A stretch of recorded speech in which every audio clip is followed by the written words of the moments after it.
Kasus Jong Yo Jong. Jong Yo Jong adalah gadis berusia 23 tahun yang memiliki tinggi 150 cm dan tumbuh besar di Busan, Korea Selatan. Dia sangat menyukai cerita kriminal sejati, namun dia berada pada tingkat yang lebih tinggi hingga bisa disebut terobsesi. Ketika Anda mendengar atau membaca detail dari sebuah kasus dan kemudian Anda berpikir, wah, betapa bodohnya mereka karena melakukan sesuatu yang sangat konyol dan membuat mereka tertangkap. Jong Yo Jong berpikir tentang momen tersebut dan dia percaya bahwa dia bisa melakukan kejahatan yang sempurna dan lolos dari jerat hukum. Tetapi jelas dia tidak berhasil karena kita sedang membicarakannya hari ini. Jadi mari kita bahas detail apa yang telah dilakukannya, bagaimana dia melakukannya, dan kesalahan-kesalahan yang dia buat sehingga dia tidak berbeda dengan orang-orang yang dia anggap lebih bodoh dari dirinya.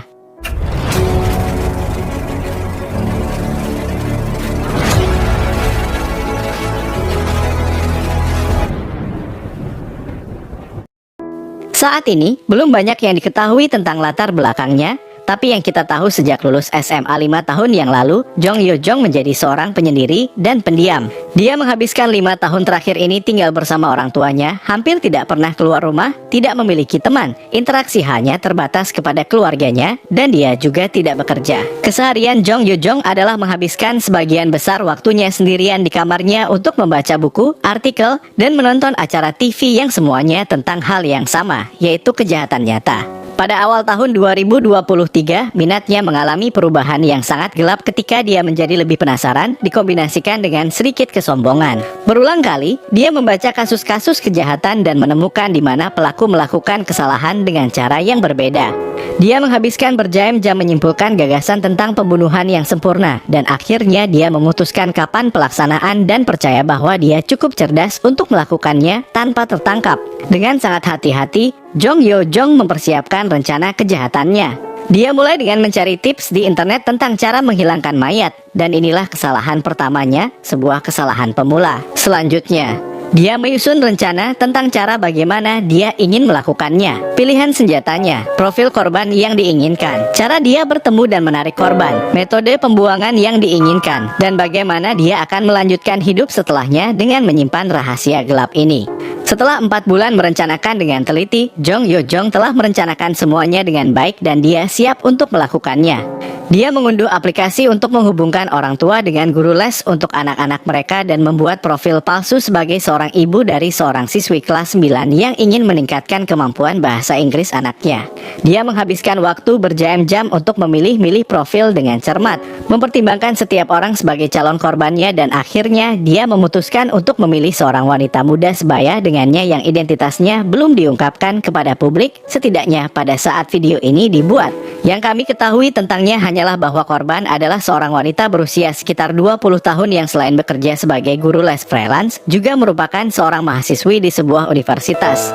Pada tanggal 24 Mei, Jong Yo Jong mengirim pesan kepada guru les muda, memperkenalkan dirinya sebagai ibu muda yang ingin menjadwalkan konsultasi dengan guru les untuk anak perempuannya yang fiktif. Guru les muda memberitahunya bahwa dia memiliki waktu luang 2 hari kemudian dan Jong Yo Jong setuju bahwa itu akan cocok baginya.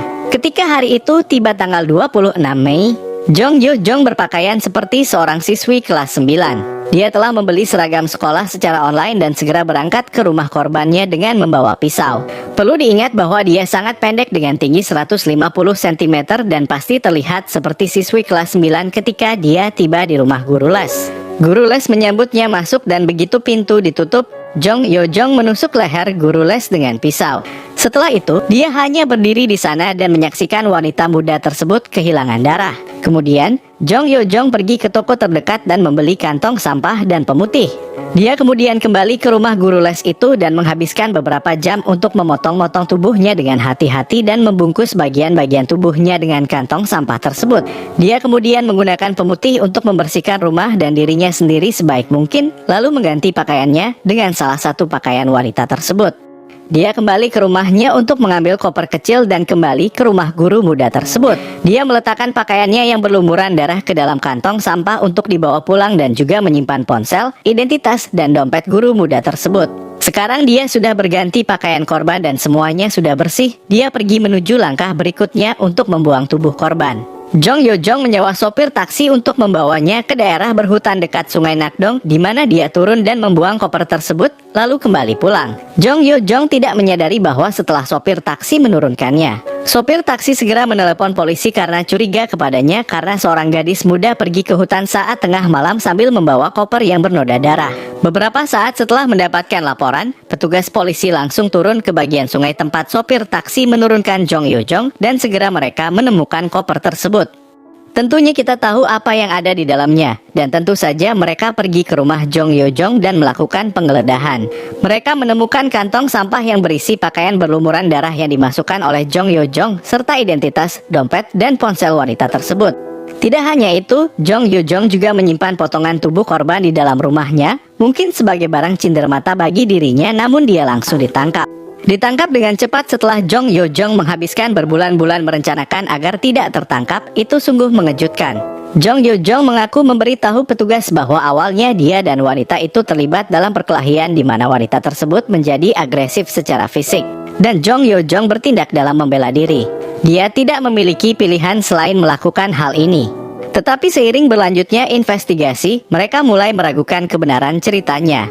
Tindakan penyelidikan sedikit mengungkap sejarah pencariannya dan memperlihatkan bahwa mereka benar-benar menemukan sesuatu.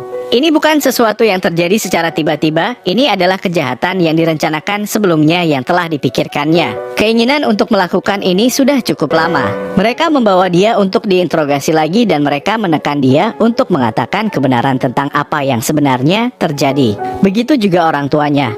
Keluarganya juga mengatakan kepada gadis itu untuk tidak terlalu coba menyembunyikan kebenaran.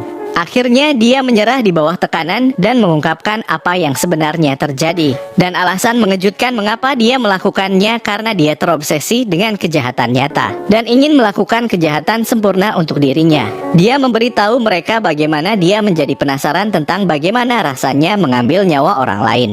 Dan hanya memutuskan bahwa dia ingin melakukannya. Dan orang-orang menemukan ini lebih mengejutkan dan aneh daripada kejahatan itu sendiri, karena terlihat sangat acak dan tidak berperi kemanusiaan. Sejak itu, Jong Yo Jong telah menyatakan secara publik bahwa dia menyesal atas apa yang dia lakukan. Dia juga mengatakan kutipan, "Saya pikir saya kehilangan akal sehat."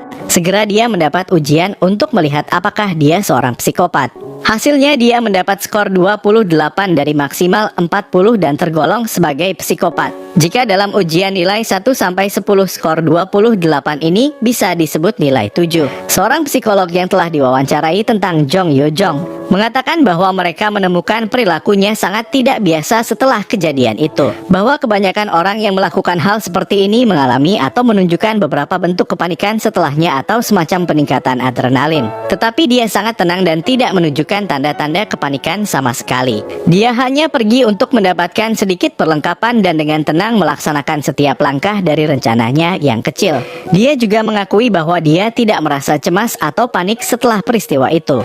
Mereka juga percaya bahwa dia memilih korban yang mirip dengan dirinya. Mungkin usia dan postur tubuhnya. Karena merasa cemburu terhadap guru les muda ini terutama karena prestasinya. Seperti berada di universitas, memiliki tempat tinggal sendiri, dan tampaknya sukses dalam hidup. Yang jauh berbeda dengan dirinya sendiri. Jadi tampaknya Jong Yo Jong memilih korban didasarkan pada rasa iri kepada korban. Namun hal yang mengejutkan adalah saat Jong Yo Jong dipindahkan ke dalam penjara, dia cukup beradaptasi dengan baik seperti kesehariannya di rumah dan bahkan bisa meluangkan waktu untuk berolahraga. Saat ini proses hukum masih terus berjalan. Terima kasih sudah menonton. Sampai jumpa di video kasus kejahatan nyata berikutnya.